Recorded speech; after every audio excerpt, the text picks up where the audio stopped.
Então, hoje de manhã me deu vontade de reler, né, a contribuição dos kleinianos, Rosenfeld, Breman, Steiner. Talvez eu fale um pouco sobre Steiner também, né? E eu fico realmente, toda vez que eu leio, releio, eu fico novamente impressionado e cada vez enxergo certos aspectos que foram negligenciados na leitura anterior. O fato é que, para mim, a contribuição de Rosenfeld, de Steiner, de, claro, antes Melanie Klein, sobre as psicoses narcísicas, são verdadeiros manuais de demonologia, né?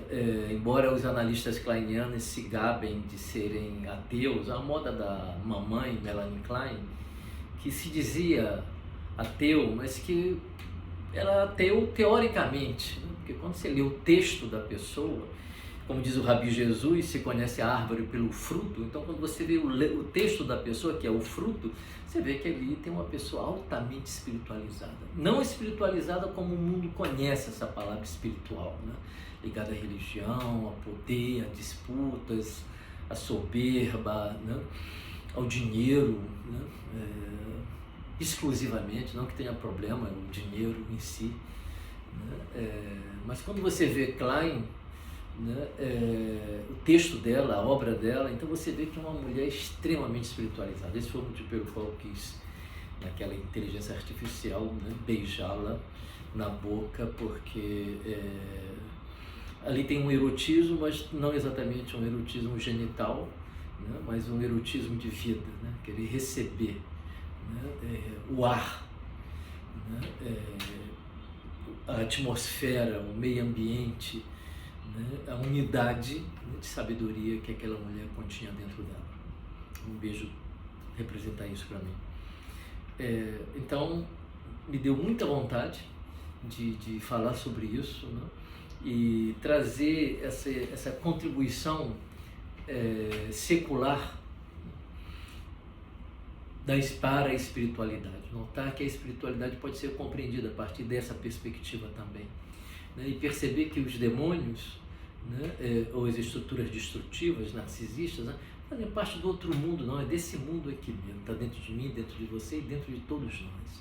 E quanto mais espiritual houver uma inclinação na pessoa, quanto maior for o chamado dentro dela, né, e o chamado aqui não é aquelas visões que a gente encontra no Antigo e Novo Testamento. O chamado moderno é a tua depressão, teu pânico, a tua angústia, a tua ansiedade. Isso é um chamado.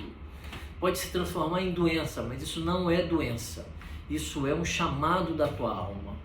A gente está nesse mundo aqui para atender esse chamado. A gente não veio fazer que outra coisa a não ser isso. É claro que tem uma opção de diversão interessante. A gente deve se divertir, né? Deve transar, beijar na boca, viajar, né? Comprar a casa que você quer, o carro que você quer, a moto que você quer. Deve se distrair, porque é só uma vez aqui nesse planeta lindo e maravilhoso. Olha esse céu azul aqui atrás de mim, isso é lindo, só uma vez.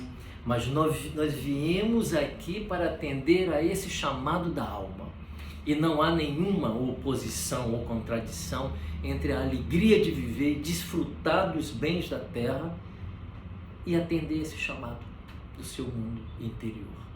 Qualquer pessoa, pobre ou rico, tanto faz, judeu ou cristão, tanto faz, né, que não atenda esse chamado do seu mundo interior, pagará o preço, como Jonas pagou, né, em depressão, em ansiedade, em angústia. Não que isso seja um castigo, isso é o reforço do chamado.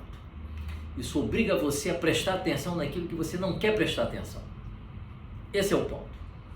Então, receba a sua vida tal como sua vida é. Pense sua vida tal como sua vida chega a você. E é isso que é importante. E se divirta. Aproveita para se divertir. Aproveitar, curtir, saborear as comidas da terra, as frutas da terra, as paisagens da terra, os abraços da terra, os beijos da terra. Mas nunca se esqueça de atender o chamado, porque se você esquecer de atender o seu chamado, o chamado vai buscar você em qualquer lugar que você esteja, e não há lugar para se esconder do chamado. Ele pega a gente em qualquer refúgio que a gente tentar se esconder.